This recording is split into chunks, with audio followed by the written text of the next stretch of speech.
आज की चर्चा में स्वागत है। आज हम गति यानी मोशन के पीछे का जो विज्ञान है उसे समझने की कोशिश कर रहे हैं।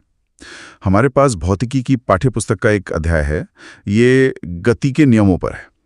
मतलब कोई चीज़ क्यों चलती है और उससे चलते रहने या रुकने के लिए क्या चाहिए होता है।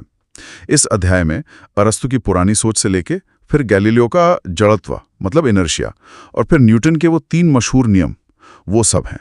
संवेग, घर्षण, गोल घूमना, ये सब भी है इसमें। तो आज का मिशन है कि इन ज़रूरी आइडियाज़ को थोड़ा आसान और यादगार बनाया जाए। चलिए शुरू करते हैं। तो शुरुआत में अरस्तु वो सोचते थे कि किसी चीज़ को चलाते रहने के लिए लगातार कोई बाहरी फोर्स चाहिए। सुनने में तो ये मतलब रोजमर्रा के अनुभव जैसा ही लगता है, जैसे किसी खिलौना गाड़ी को चलाना हो। हाँ, ये आम सोच तो है, पर इसमें एक पेंच था। गैलीलियो ने ढलान वाली सतहों पर प्रयोग किए और दिखाया कि अगर घर्षण जैसी बाहरी रुकावटें न हो तो कोई चीज अपनी मौजूदा हालत, चाहे वो रुकी हो या एक ही रफ्तार से सीधी चल रही हो, उसे बनाए रखना चाहती है। यहीं से जड़त्व या इनर्शिया का आइडिया आया, मतलब बदलाव का विरोध। अच्छा, जैसे जब बस अचानक चलती तो हम पीछे की तरफ जाते हैं या ब्रेक लगने पर आगे झुकते हैं। ये हमारे शरीर का इनर्शिया हुआ, है ना? बिल्कुल, एकदम सही। और न्यूटन ने इसी आइडिया को अपने पहले नियम की बुनियाद बनाया। आसान शब्दों में कहें तो कोई भी चीज तब तक अपनी जगह पर रुकी रहती है या एक ही रफ्तार से सीधी चलती रहती है जब तक कोई बाहरी ताकत उसे अपनी हालत बदलने पर मजबूर न कर दे।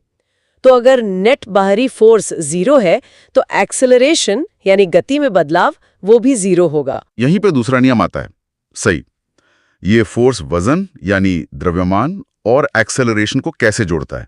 सही कहा। दूसरा नियम यही बताता है कि जब नेट बाहरी फोर्स 0 नहीं होता तब क्या होता है। इसको समझने के लिए पहले संवेग यानी मोमेंटम को समझना जरूरी है। ये किसी चीज के द्रव्यमान और उसकी वेलोसिटी का गुणनफल है। P = mv।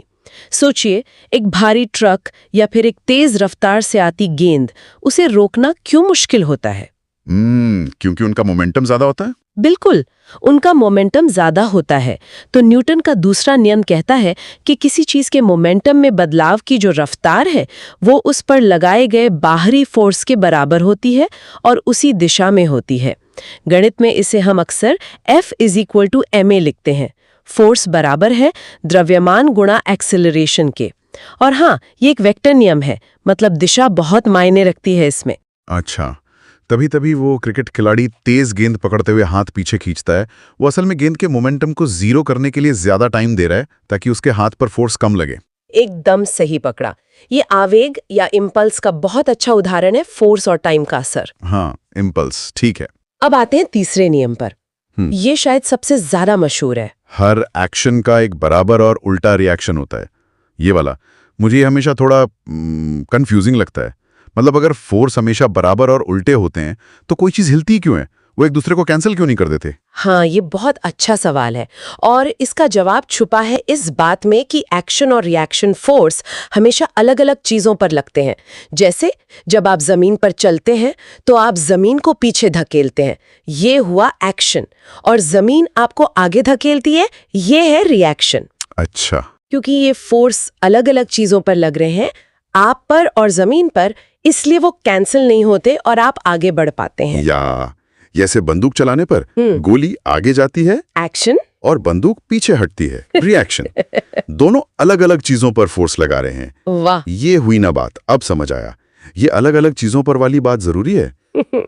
अच्छा, इन 3 नियमों के अलावा कुछ और फोर्सेस भी तो हैं जो रोज काम आते हैं, जैसे वो घर्षण, फ्रिक्शन। हाँ, घर्षण यानी फ्रिक्शन बहुत जरूरी है। ये 2 सतहों के बीच रगड़ से पैदा होता है और हमेशा मोशन का या मोशन की कोशिश का विरोध करता है। स्थैतिक या स्टैटिक फ्रिक्शन चीजों को हिलने से रोकता है और गतिज या काइनेटिक फ्रिक्शन चलती हुई चीजों को धीमा करता है। चलने के लिए ये जरूरी तो है, पर इससे एनर्जी का नुकसान भी होता है, गर्मी के रूप में। सही है। और जब कोई चीज गोल घूमती है, जैसे मोड़ पर गाड़ी या झूले पर कोई बैठा हो, हाँ, वर्तुल गति, तब उसे लगातार अपनी दिशा बदलनी पड़ती है ना? इसके लिए केंद्र की तरफ एक फोर्स चाहिए होता है। इसे अभिकेंद्र बल या सेंट्रीपिटल फोर्स कहते हैं। Centripetal force. हाँ, और ये कोई नया अनोखा फोर्स नहीं है। ये तनाव, गुरुत्वाकर्षण या घर्षण जैसे जाने पहचाने फोर्स ही ये काम करते हैं। जैसे मोड़ पर कार के टायरों और सड़क के बीच का जो फ्रिक्शन है, वही उसे जरूरी सेंट्रीपिटल फोर्स देता है। अच्छा, तो मतलब आज हमने ये समझा कि चीजें अपनी गति की स्थिति यानी जड़त्व उसे बनाए रखना चाहती हैं। F=ma बताता है कि फोर्स लगने पर क्या होता है, कैसे एक्सेलरेशन आता है, और एक्शन रिएक्शन ये सिखाता है कि फोर्स हमेशा जोड़ों में आते हैं और जरूरी बात अलग अलग चीजों पर लगते हैं। साथ ही घर्षण और सेंट्रीपिटल फोर्स जैसी चीजें हमारी दुनिया को चलाती हैं। बिल्कुल, ये नियम क्लासिकल मैकेनिक्स की आप कह सकती हैं रीढ़ है। हमारे आसपास की ज्यादातर चीजों की गति को ये बखूबी समझाते हैं। लेकिन यहाँ एक सोचने वाली बात छोड़ जाते हैं। ये जो देखने में इतने सरल नियम है, ये अणुओं से लेकर ग्रहों तक इतने अलग अलग और जटिल सिस्टम्स को कैसे कंट्रोल करते हैं? और क्या कभी ऐसी स्थितियां भी आती हैं, शायद बहुत छोटे स्केल पर या बहुत तेज रफ्तार पर, जहां ये नियम काम करना बंद कर देते हैं?